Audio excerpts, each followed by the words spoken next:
한 대학생이 취업 포털 사이트를 보다가 분노에 떨었습니다. 자신이 준비한 대기업 채용 공고에 사장 딸이 이미 내정되어 있다는 소문을 들었기 때문입니다. 같은 시각, 신혼부부는 부동산 앱을 끄고 한숨을 쉽니다. 서울 아파트 평균 가격 12억. 월급으로는 평생 모아도 살 수 없는 금액입니다. 그런데 옆집 친구는 부모님이 증여한 아파트에서 여유롭게 살고 있습니다. 또 다른 뉴스에서는 유명 연예인의 자녀가 명문대 입시 비리로 논란이 됩니다. 여러분, 이런 이야기를 들으면 어떤 감정이 드시나요? 분노, 억울함, 좌절. 왜일까요? 우리는 가난 자체보다 이 불공정에 더 분노합니다. 같은 노력을 해도 출발선이 다릅니다. 같은 잘못을 해도 처벌이 다릅니다. 룰이 무너진 게임에서 우리는 계속 달려야 합니다. 그런데 이 이야기, 사실 200년 전에도 있었습니다. 조선 후기 한 학자가 이렇게 말했습니다. 불안빈 환불균 백성은 가난을 걱정하지 않는다. 고르지 못함을 걱정한다. 다산 정약용. 그는 이미 알고 있었습니다. 사람들을 진짜 분노하게 만드는 것은 가난이 아니라 불공정이라는 것을.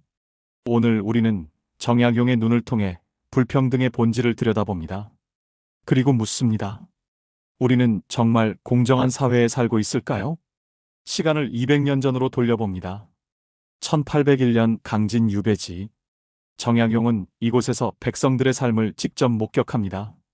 아침 일찍 밭으로 나가는 농민. 하루 종일 일해도 세금을 내고 나면 남는 것이 없습니다. 땅은 있지만 그 땅은 사실상 양반 지주의 것입니다. 소작료로 수확의 절반을 바쳐야 합니다. 거기에 국가 세금, 지방관리의 불법 수탈까지. 농민의 손에 남는 것은 거의 없습니다. 정약용은 이렇게 적습니다. 백성이 가난한 것은 게으르기 때문이 아니다. 제도가 그들을 가난하게 만든다. 그런데 그가 더 주목한 것은 따로 있었습니다. 백성들은 가난 자체보다 불공정한 시스템에 더 분노했다는 것입니다. 양반은 세금을 내지 않습니다. 관리는 뇌물을 받고 처벌을 면제해 줍니다. 땅을 가진 자는 더 많은 땅을 사들이고 없는 자는 영원히 없습니다. 같은 죄를 지어도 양반은 훈방되고 평민은 매를 맞습니다. 정약용은 이것을 보며 생각했습니다. 백성이 굶주리는 것은 참을 수 있다. 하지만 불공정은 참을 수 없다. 그래서 그는 경세유표 이렇게 썼습니다. 불안빈 환불균 불안과 이환불안. 가난은 걱정하지 않으나 고르지 못함을 걱정하고 적음을 걱정하지 않으나 불안함을 걱정한다. 이 문장은 단순한 관찰이 아닙니다. 인간 본성에 대한 깊은 통찰입니다. 사람은 절대적 빈곤보다 상대적 불평등에 더 민감하게 반응합니다. 그렇다면 조선 후기의 불평등은 어느 정도였을까요? 18세기 조선. 전체 인구는 약 1400만 명. 그중 양반은 약 710%. 하지만 이들이 소유한 토지는 전체의 7080%에 달했습니다. 나머지 90%의 백성들은 2030%의 땅을 나눠 가져야 했습니다. 더 심각한 것은 세금 구조였습니다. 조선의 주요 세금은 토지세, 곡물, 군역. 하지만 양반은 군역 면제, 세금 감면 특권을 가졌습니다.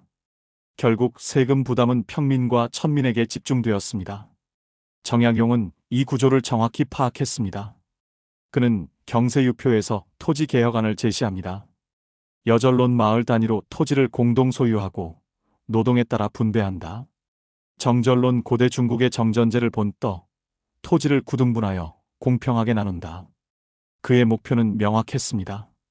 토지 소유의 집중을 막고 모든 백성이 땅을 가질 수 있게 하자. 하지만 이 개혁안은 당시 실행되지 못했습니다.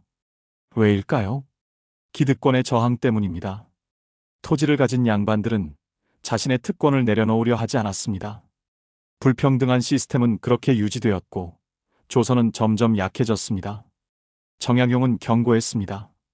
개혁하지 않으면 나라는 망한다. 그리고 그의 말대로 조선은 결국 무너졌습니다. 현재 우리는 조선보다 나은 사회에 살고 있을까요? 통계를 보겠습니다. 한국의 소득 상위 10%가 전체 소득의 약 45%를 차지합니다. 하위 50%는 전체 소득의 16%만 가져갑니다. 부동산 자산을 포함하면 격차는 더 심각합니다. 상위 10%가 전체 자산의 60% 이상을 소유합니다. 청년들의 현실은 더 가혹합니다. 서울 아파트 중위 가격 12억 원. 평균 연봉 3,500만 원인 청년이 집을 사려면 30년 이상 한 푼도 쓰지 않고 모아야 합니다. 불가능합니다. 그런데 부모가 집을 가진 친구는 증여로 쉽게 집을 얻습니다. 같은 나이, 같은 노력. 하지만 출발선이 다릅니다. 교육도 마찬가지입니다. 사교육비 지출은 소득 수준에 따라 극명하게 갈립니다.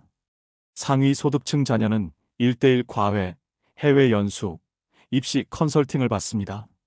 하위 소득층 자녀는 인터넷 강의로 혼자 공부합니다. 결과는 뻔합니다. 명문대 합격자 중 강남 3구 출신 비율은 해마다 높아집니다. 채용 시장도 공정하지 않습니다. 대기업 인턴 채용 비리, 낙하산 인사, 연고주의. 실력보다 연줄이 중요한 경우가 여전히 많습니다. 그리고 법 앞의 평등도 흔들립니다. 같은 범죄를 저질러도 재력과 권력에 따라 처벌이 달라집니다. 전문직, 재벌, 정치인의 집행유예 비율은 일반인보다 높습니다. 여러분, 이게 공정한 사회입니까? 정약용이 200년 전에 본 조선과 무엇이 다릅니까? 토지 집중은 부동산 불평등으로, 신분제는 학벌금수저 사회로, 부패한 관리는 특권층의 갑질로. 형태만 바뀌었을 뿐 본질은 똑같습니다. 그런데 왜 우리는 가난보다 불공정에 더 분노할까요? 이건 단순한 감정이 아닙니다. 인간의 본능입니다.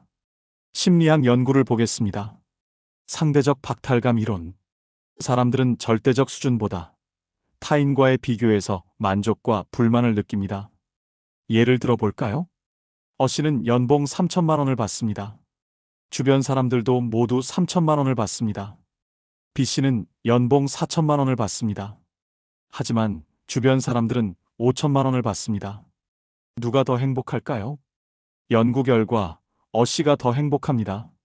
절대적으로는 B 씨가 더 많이 받지만 상대적으로는 뒤처졌다고 느끼기 때문입니다. 이것이 상대적 박탈감입니다. 그리고 더 중요한 것은 공정성 이론입니다.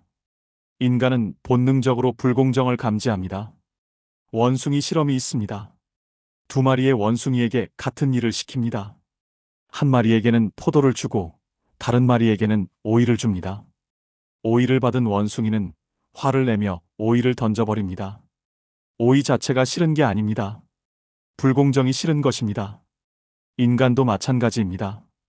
우리는 태어날 때부터 공정성에 민감합니다. 그래서 불공정을 목격하면 분노합니다. 그리고 이 분노는 단순한 감정이 아닙니다. 사회를 바꾸는 힘입니다. 역사를 보십시오. 프랑스 혁명. 귀족은 세금을 내지 않고 평민은 과도한 세금에 시달렸습니다. 백성은 분노했고 혁명이 일어났습니다. 동학농민운동. 탐과 놀이의 수탈과 신분제의 억압. 농민들은 죽음을 무릅쓰고 일어섰습니다. 1987년 한국 민주화. 권력은 소수에게 집중되고 국민은 억압받았습니다. 국민은 거리로 나왔고 독재는 무너졌습니다. 불공정은 사회를 무너뜨립니다. 하지만 불공정에 대한 분노는 사회를 바꿉니다. 그렇다면 정약용은 어떤 해법을 제시했을까요? 첫째, 손부익빈. 부자의 것을 덜어 가난한 이를 돕는다. 이것은 현대의 소득 재분배, 복지국가 개념과 정확히 일치합니다. 정약용은 말합니다. 부자가 가진 것을 조금 덜어내도 그는 여전히 부자다. 하지만 그것으로 가난한 자는 살 수 있다. 정의입니다. 둘째, 4가지 국민 보호. 호라비, 과부, 고아, 독거노인. 정약용은 사회적 약자를 명확히 정의하고 이들을 보호하는 것이 국가의 책임이라고 말했습니다. 현대 복지국가의 철학입니다. 셋째, 목민관의 책임. 목민심서 정약용은 이렇게 말합니다. 수령은 일군의 부모다. 부모가 자식의 고통을 외면할 수 있는가? 관리는 권력을 가진 자가 아닙니다. 백성을 섬기는 자입니다. 그들의 월급은 백성의 세금에서 나옵니다. 그렇다면 그들은 백성을 위해 일해야 합니다. 오늘날 공직자, 정치인, 기업 리더들이 되새겨야 할 말입니다. 넷째, 제도 개혁. 정약용은 추상적인 도덕론을 말하지 않았습니다. 구체적인 제도 개혁안을 제시했습니다. 토지 개혁, 세금 개혁, 법제 개혁, 과거제 개혁. 모든 제도는 공정해야 합니다. 출발선이 같아야 합니다. 과정이 투명해야 합니다. 결과가 합리적이어야 합니다. 정약용은 이상주의자가 아니었습니다. 현실주의자였습니다. 그는 알고 있었습니다. 개혁이 쉽지 않다는 것을, 기득권의 저항이 거세다는 것을, 하지만 그럼에도 불구하고 해야 한다는 것을. 왜냐하면 불공정한 사회는 결국 무너지기 때문입니다. 우리는 공정한 사회에 살고 있습니까? 솔직히 대답해 봅시다. 아니요. 그렇다면 우리는 무엇을 해야 할까요? 첫째, 목소리를 내야 합니다. 불공정을 목격했을 때 침묵하지 마십시오. SNS든 청원이든 투표든 우리의 목소리가 모이면 변화가 일어납니다. 둘째, 제도를 바꿔야 합니다. 부동산 불평등, 교육 불평등, 채용 불공정. 이것은 개인의 도덕으로 해결되지 않습니다. 제도를 바꿔야 합니다. 셋째, 연대해야 합니다. 세대 간, 계층 간 갈등은 기득권에게만 유리합니다. 우리는 함께 싸워야 합니다. 공정한 사회를 위해. 넷째, 스스로 공정해야 합니다. 우리가 권력을 가졌을 때, 특권을 가졌을 때, 우리도 정약용의 물음을 스스로에게 던져야 합니다. 나는 백성을 위해 일하고 있는가? 정약용은 18년 유배 생활 속에서도 희망을 잃지 않았습니다. 그는 500권의 책을 썼고 개혁의 청사진을 그렸습니다. 당장 쓰이지 않아도 언젠가 쓰일 것이라 믿었습니다. 그리고 그의 믿음은 틀리지 않았습니다. 200년이 지난 지금 우리는 그의 말을 읽고 있습니다. 그의 지혜를 배우고 있습니다. 여러분, 변화는 가능합니다. 공정한 사회는 불가능한 이상이 아닙니다. 우리가 만들어가는 현실입니다. 정약용은 200년 전에 말했습니다. 백성은 가난보다 불공정에 분노한다. 이 말은 지금도 유효합니다. 그렇다면 우리는 무엇을 해야 할까요? 답은 명확합니다. 공정한 사회를 만들어야 합니다. 그것이 정약용이 우리에게 남긴 과제입니다. 그리고 우리가 후대에게 물려줘야 할 유산입니다.